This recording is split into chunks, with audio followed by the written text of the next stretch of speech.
25 سال عمر تھی حضور علیہ السلام کی جب حضرت خدیجۃ الکبریٰ سے آپ کا نکاح ہوا. 40 سال کی عمر میں حضور پر پہلی وحی کا نزول ہوا. 15 برس کا ایک عرصہ حضرت خدیجۃ الکبریٰ رضی اللہ تعالیٰ عنہا حضور کے ساتھ بسر کر چکی تھی. تو وحی کا نزول کوئی معمولی بات نہیں ہے. قرآن نے کہا کہ اگر یہ قرآن ہم پہاڑوں پہ نازل کرتے خشیت الہی سے وہ بھی ریزہ ریزہ ہو جاتے. یہ قرآن ہے اور یہ حضور کے قلب اطہر پہ نازل ہوا. اس کی کیفیات حضور نے محسوس کی تو واپس آئے تو فرمایا زملونی یا خدیجہ، مجھے چادر دو، میں سردی محسوس کر رہا ہوں. تو حضرت خدیجۃ الکبریٰ نے چادر اڑا دی. تو آقا کریم نے جو کیفیات گزری تھیں، جو حالات تھے، وہ اپنی زوجہ محترمہ کے سامنے رکھے کہ اس وقت میری پوزیشن، میری صورتحال یہ ہے. تو حضرت خدیجۃ الکبریٰ نے اس وقت تسلی دیتے ہوئے حضور علیہ السلام کو جو جملے کہے، ان جملوں پہ غور کیجئے. یہ حضور کی 40 سالہ زندگی کی کہانی حضور کی زوجہ کی زبانی ہے. سیدہ خدیجۃ الکبریٰ نے کہا کلا واللہ لا یخزیک اللہ ابدا، اللہ کی قسم آپ کا رب آپ کی عزت میں فرق نہیں آنے دے گا، آپ کو پریشان نہیں ہونے دے گا. میں اللہ کی قسم اٹھا کے کہتی ہوں کبھی ایسا نہیں ہوگا کہ آپ کا رب آپ کی عزت میں فرق آنے دے. کیوں؟ 5 چیزیں سیدہ خدیجۃ الکبریٰ نے بیان کیا. فرمایا انک لتصل الرحم، ایک تو آپ صلہ رحمی کرتے ہیں.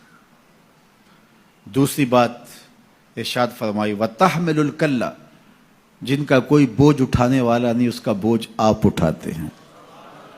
تیسری بات وتکسب المعدوم، اور جن کا کوئی کمانے والا نہیں ہے اس کے کفیل آپ ہیں. وتقری الضیف، اور لوگوں کی مہمان نوازی کرتے ہیں. اور 5ویں چیز وتعین علی نوائب الحق، راہ حق کے اندر مصیبت زدہ لوگوں کو جو تکلیفیں پہنچتی ہیں آپ ان کے ساتھ کھڑے ہوتے ہیں، ان کی مدد کرتے ہیں.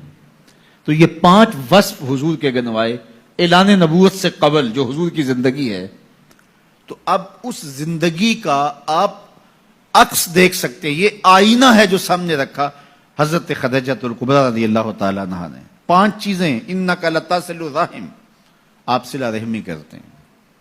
رشتہ داروں کے رویے تلخ کیوں نہ ہوں لیکن آپ کا رویہ خوبصورت ہوتا ہے. ابو لہب نے کیا کچھ نہیں کیا ہے، رشتے میں سکا چچا لگتا تھا، جو اذیتیں پہنچائی، جو تکلیفیں ہوئی. تو حضور علیہ السلام میں بطور رشتہ داری اس کو کوئی ایسی بات نہیں کی. اس کے کفر کی وجہ سے اس کے اوپر وہ بال پڑا، وہ ایک امر آخر. اور پھر لوگوں کے ساتھ جو رویے، حسن سلوک میرے اور آپ کے آقا مولا نے روا رکھا. قریش نے جو حضور کے خاندان کے لوگ تھے کیا سلوک کیا. لیکن فتح مکہ کے بعد جب حضور پلٹ کے آئے تو آقا کریم علیہ السلام جس فاتحانہ شان سے داخل ہوئے تو ان کو یہ تھا کہ ہمیں قتل کر دیا جائے گا.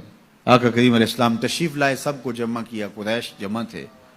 تو آقا کریم علیہ السلام نے فرمایا کہ بتاؤ میں تمہارے ساتھ کیا سلوک کروں، تم ہی بتاؤ. انہوں نے کیا جواب دیا؟ آپ کریم ہیں، کریم باپ کے بیٹے ہیں، اور ہم کریم باپ کے کریم بیٹے سے خیر کی توقع رکھتے ہیں. اور ان کو یہ تھا کہ بس اتنی سہولت مل جائے کہ ہمیں قتل نہ کیا جائے اور ہمیں چاہے شہر سے نکال لیا جائے، اور اس کے لیے وہ تیار تھے. تو اس لیے انہوں نے کہا آپ کریم ہیں، کریم باپ کے بیٹے ہیں. تو حضور علیہ السلام نے فرمایا اذهبوا انتم الطلقاء لا تثریب علیکم اليوم، جاؤ چلے جاؤ، آج تم سے میں وہی کہوں گا جو میرے بھائی یوسف نے اپنے بھائیوں سے کہا تھا. تو ان کی آنکھیں کھلی کی کھلی رہ گئیں. کیا یہ منظر ہونے والا تھا؟ ہم نے کیا کیا؟ اجریاں ڈالی، کانٹے بچھائے، گڑے کھودے، کوڑے پھینکے، اور کیا کچھ نہیں کیا. اور ان کا یہ رویہ، اللہ اکبر. تو یہ حضور علیہ السلام کی صلہ رحمی کی وہ مثال ہے کہ جو کائنات میں آپ کو کہیں اور نہیں ملے گی. حضور نے ہمیں صلہ رحمی کی تلقین کرتے ہوئے ارشاد فرمایا کہ جو شخص یہ چاہتا ہے کہ اس کے رزق میں برکت ہو اور اس کی عمر میں برکت ہو، 2 چیزیں، جو شخص یہ چاہے کہ اس کے رزق میں بھی برکت ہو، اس کی عمر میں بھی برکت ہو، وہ رشتہ داروں کے ساتھ سلوک اچھا کرے. جب وہ صلہ رحمی کرے گا تو اللہ تعالیٰ اس کے بدلے میں اس کی عمر میں بھی برکت کرے گا اور اس کے رزق میں بھی برکت.